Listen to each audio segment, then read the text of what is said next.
স্কুলের নবনির্মিত পাকা বিল্ডিং উদ্বোধনে এসে চক্ষু চড়ক গাছ এমডিসি হংস কুমারের। ঘটনার বিবরণে জানা যায় যে চাউমুনো বিধানসভার অন্তর্গত খাকচাং কামি এলাকায় অন্নদন রুয়াজাপাড়া স্কুলটিতে নবনির্মিত পাকা বিল্ডিংটির কাজ সুসম্পন্ন হওয়ার সুবাদে নবনির্মিত পাকা বিল্ডিংটির দ্বারোদ্ঘাটন অনুষ্ঠানে যোগ দেন চাউমুনো বিধানসভার এমডিসি হংস কুমার ত্রিপুরা। নবনির্মিত পাকা বিল্ডিংটি পরিদর্শনকালে এমডিসি হংসকুমার দেখতে পান বিল্ডিংটিতে ফাটল দেখা দিয়েছে। জানা গেছে উক্ত বিল্ডিংটির কাজ চাউমুনো পূর্ত দপ্তরে তদারকিতে হওয়া সত্ত্বেও ট্রিপল ইঞ্জিনের সরকারের আমলে সরকারি অফিস আদালতে পাকা বিল্ডিং নির্মাণের টেন্ডারের নামে চলছে নিকুজিশন বাণিজ্য।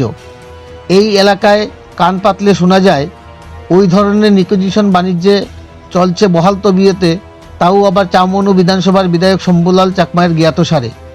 অভিযোগ রয়েছে বিধায়ক সহ ওর সাঙ্গপাঙ্গরা নাকি এই ধরনের নিকুজিশন বাণিজ্য কায়েম করে চলেছেন।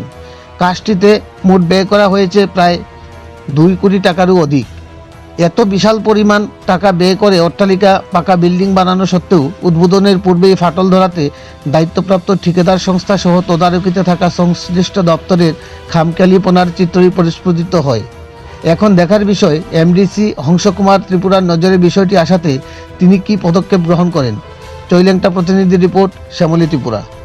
নমস্কার, যারা আপনারা বিভিন্ন চ্যানেল থেকে আগত আমার মিডিয়া বন্ধুদেরকে এবং আপনার চ্যানেলের মাধ্যমে যারা সারা ত্রিপুরা রাজ্যের মানুষ যারা দেখছেন, আপনাদেরকেও আমার ব্যক্তিগত তরফ থেকে এবং আমাদের এডিসি অ্যাডমিনিস্ট্রেটিভ পক্ষ থেকে সবাইকে আন্তরিক অভিনন্দন। আমরা আজকে আমাদের সামনো বিধানসভা কেন্দ্রে সামনো কনস্টিটিউন্সি এলাকায় বিধানসভা কনস্টিটিউন্সি এলাকায় খাকচাং কামি যে অন্নদন রোয়াজাপাড়া একটা এসবি স্কুল আমরা ইনোগ্রেশন করতে যাচ্ছি। আজকে এখানে আমাদের এডিসি যে প্রিন্সিপাল অফিসার বাবু উনিও নিচে এখানে উপস্থিত ছিলেন থাকছে। বিশেষ করে আজকে আমরা প্রোগ্রামের পরে আমরা এই স্কুল বিল্ডিংগুলি আমি আশা রাখতাম আমাদের এই এলাকার মানুষের যে একটা স্বার্থে এবং আমাদের ছাত্রছাত্রীদের স্বার্থে আমাদের এই বিল্ডিংগুলি আমরা নির্মাণ করতে পেরেছি। এখানে বিল্ডিংয়ের যে কাজগুলি কনস্ট্রাকশন কাজগুলি আমরা দেখলাম একদম নিম্নমানের কাজ চলছে। আজকে মাত্র আমাদের ওপেনিং চলছে বা ইনোগ্রেশন চলছে বিল্ডিংগুলি, কিন্তু এখন আজকেই ড্যামেজের অবস্থা। আমি দেখলাম এই বিল্ডিং আরও কিছুদিনের মধ্যে বা কিছু মাসের মধ্যে এই বিল্ডিংয়ের একদম পুরো ড্যামেজ হয়ে যাচ্ছে। কিন্তু গভর্নমেন্ট এবং এডিসি গভর্নমেন্ট এবং রাজ্য সরকার কোটি কোটি টাকা যে ব্যয় করার অর্থ হচ্ছে এই এলাকার ছাত্রছাত্রীদের স্বার্থে এই এলাকার শিক্ষার উন্নয়ন করার তাগিদে এই টাকাগুলি খরচ করা হয়েছে। কিন্তু দেখলাম যে ডিপার্টমেন্টে যে কাজ চলছে, পিডব্লিউডির যারা এখানে দায়িত্বে যারা আছেন ওনারা জানি না কাজগুলি কীভাবে করছে, কিন্তু এখনও উদ্বোধন আজকেই মাত্র আমাদের ওপেনিং চলছে বা ইনোগ্রেশন চলছে। আজকেই বিল্ডিং যে ভেঙে পড়া সেটা কিন্তু মোতে মেনে নেওয়া যায় না। যার কারণে আমি খুবই দুঃখিত এলাকার এমডিসি হিসাবে। আমি আমাদের পিডব্লিউডি চিফ ইঞ্জিনিয়ার সাহেবকে আমি আবেদন জানাবো যাতে আমার এই স্কুলগুলি যাতে পরিদর্শন করতে পারি এবং স্কুলগুলি যাতে সঠিকভাবে মেরামত করে দেওয়া হয়। যার জন্য আমি আজকে আমাদের আপনার চ্যানেলের মাধ্যমে এবং আমি আমার পেটে আমি নিজেই ওনাকে লিখিত দেওয়া হবে যে এই বিল্ডিংগুলি সম্পূর্ণ নিম্নমানের কাজ চলছে এবং যেই টাকা ব্যয় হওয়ার কথা ছিল, খরচ করার কথা ছিল, এখানে সেই টাকা খরচ করা হয়নি। প্রায় 2,37,00,000 অর্ধেক এখানে টাকা ব্যয় হয়েছে গভর্নমেন্টের টাকা, কিন্তু সেই টাকাগুলি সঠিকভাবে এখানে কাজ করা হয়নি।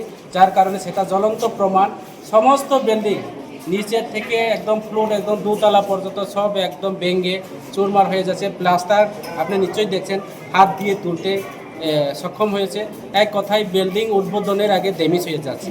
সেটা এই রাজ্যের যে একটা উন্নয়নের যে এটা শোভা হয় না। কাজে এইভাবে আমাদের উন্নয়ন হয় না। আমাদের এই জনজাতি তিপ্রাসা এলাকা দেখে এইভাবে কাজ করা যাবে না। সেটা আমরা এলাকার বিভিন্ন নেতৃত্বরা যারা আছে আমরা প্রয়োজনবশত পিডব্লিউডি অফিসে এবং আমাদের যে কনসার্ন ডিপার্টমেন্ট যারা আছে তাদের কাছে আমরা প্রতিবাদ জানাবো।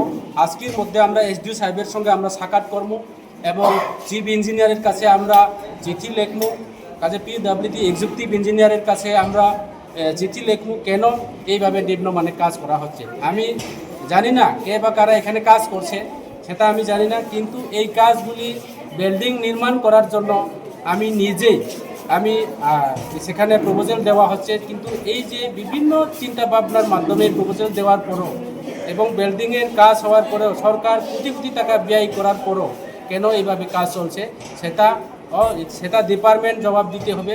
ডিপার্টমেন্টের কাছে আমরা জবাব চামো এবং ডিপার্টমেন্ট জবাবদিহীন, তারাই জবাব দিতে হবে। আমরা আগামী দিনে গণতান্ত্রিক পদ্ধতিতে আমরা ডিপার্টমেন্ট যে কনসার্ন ডিপার্টমেন্ট অফিসে পিডব্লিউডি অফিসে আমরা অবরোধ এবং সেখানে আন্দোলনও করতে পারি। ধন্যবাদ।